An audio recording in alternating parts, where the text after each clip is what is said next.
all and welcome to our reading session for today. As you can see, this is the book that we are going to read. So let's have a look at the front cover and the title.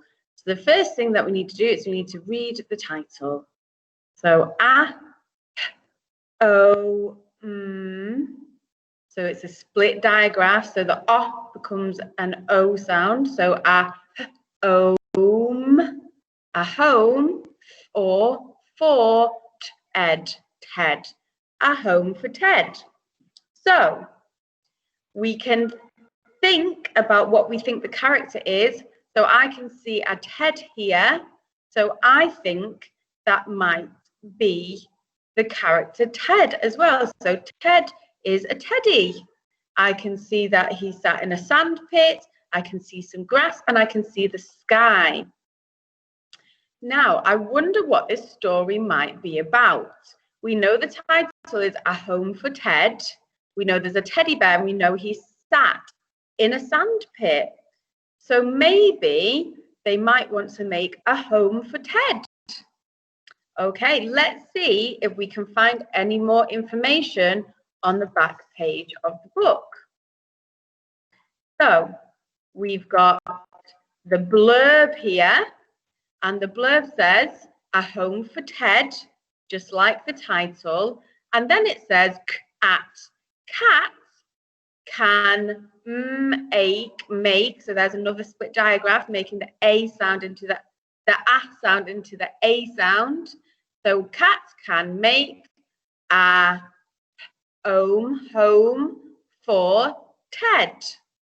So we've got cat can make a home for Ted. So that's a bit more information.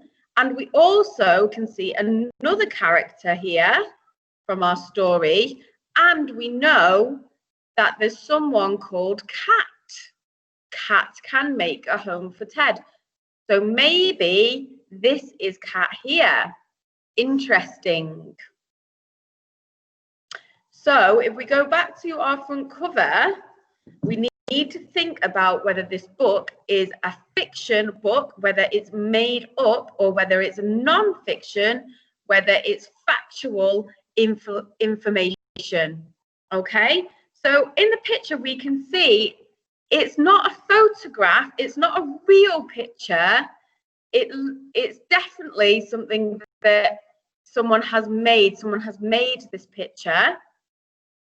And we also know on the back page, we've got a character called Cat and we've got a teddy making a home. So it's more like a story than factual information. So it's fiction. We know that somebody has made up this story. Okay, right. So now that we've talked about that, we're going to have a look at our vocabulary. So let's just have a look. Right. So we have got 5 pictures and 5 words, and we just need to think about putting them together. So let's read the first word.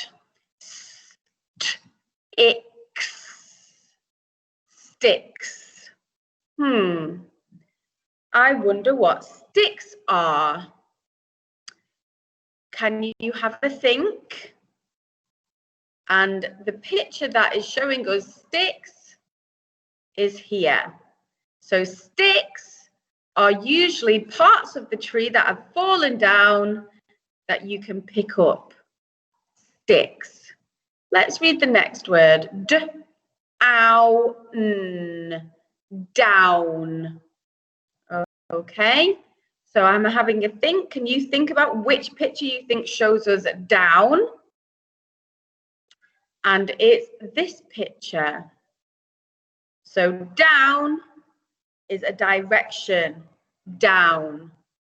So you've got up, everyone point up, and then you've got down, point down, down. Okay, let's read our next one.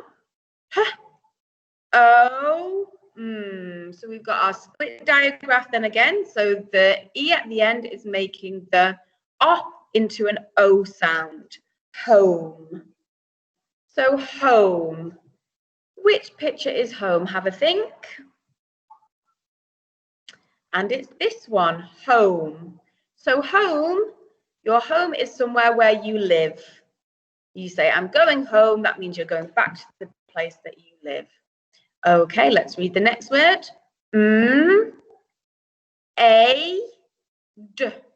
Made. So here's the split diagraph again. It's making the A into an A sound. Made. Okay, so let's have a think. Do we think it's going to be this picture or this picture? It's this one here with the yellow background. So made, it's when you have already made something. So you've created something. So it's past tense. So we've got some different examples of things that people or someone could have made. So there's some pencils, so they could have made a piece of writing. There's some hammers and nails, so they could have made some furniture like a bed or a cupboard. There's some sewing, so they could have sewn something together and made some clothes. There's paint, so they could have made a painting. Think about different things that you might have made. One thing that I like to make, and I have made lots of, is cake. I like baking. So over the holidays, I made 2 chocolate cakes and I gave them to some of my friends and family. So made, I made something. Okay, and finally, we've got this word, sand. So you've got one picture left, sand. So you normally find sand on the beach, or some people have sand pits, and it's usually by the sea. And sand is actually very, very tiny bits of rock and stone that have been hit by the waves so many times, they break up and keep breaking up, and then they turn into tiny bits of sand. Okay, super. So we've done our vocabulary. So we're going to go back to our book now, and we're just going to have a read. Okay, so I'm turning the page. We can see the title there again, A Home for Ted. And it's written by Danny Waddle. Okay, off we go. Let's have a read. Can you read it with me? That would be amazing.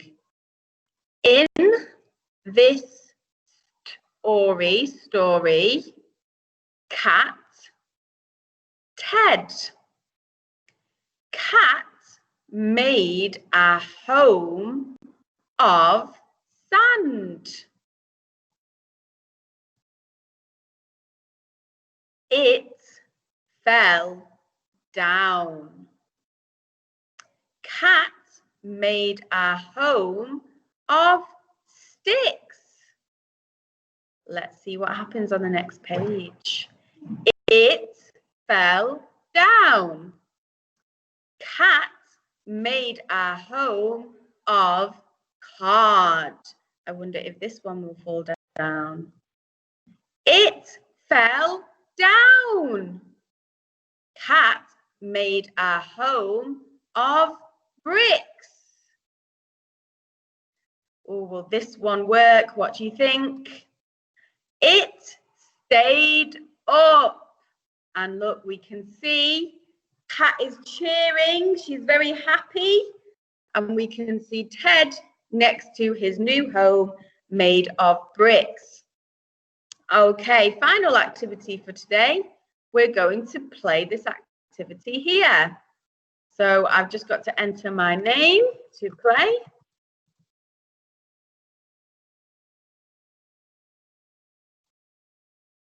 Okay, let's read the question. Who did Cat make a home for? Is it Ted? Is it her toy? Is it Moggy? The answer is Ted. What happened to the home of sand? Ted knocked it down, the wind blew it down, or the rain washed it away. Now, we've got some help here. We can see in the pictures where the home of sand was. So we can look, and I can see the cardboard fell down, the sticks fell down, but looking here, I can see it's the sand, it's raining, it's the rain washed it away.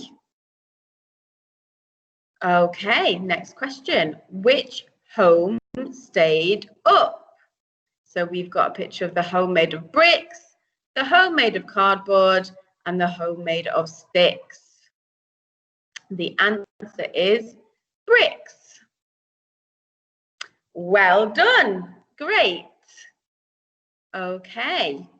Right, so that's the end of our reading session for today. Thank you so much for joining me. You can make your own account on Oxford Owl, and then you could read this book or look and see if there's any other books that you're interested in reading. That would be a really good thing for you to do. Okay, thank you so much for joining me today.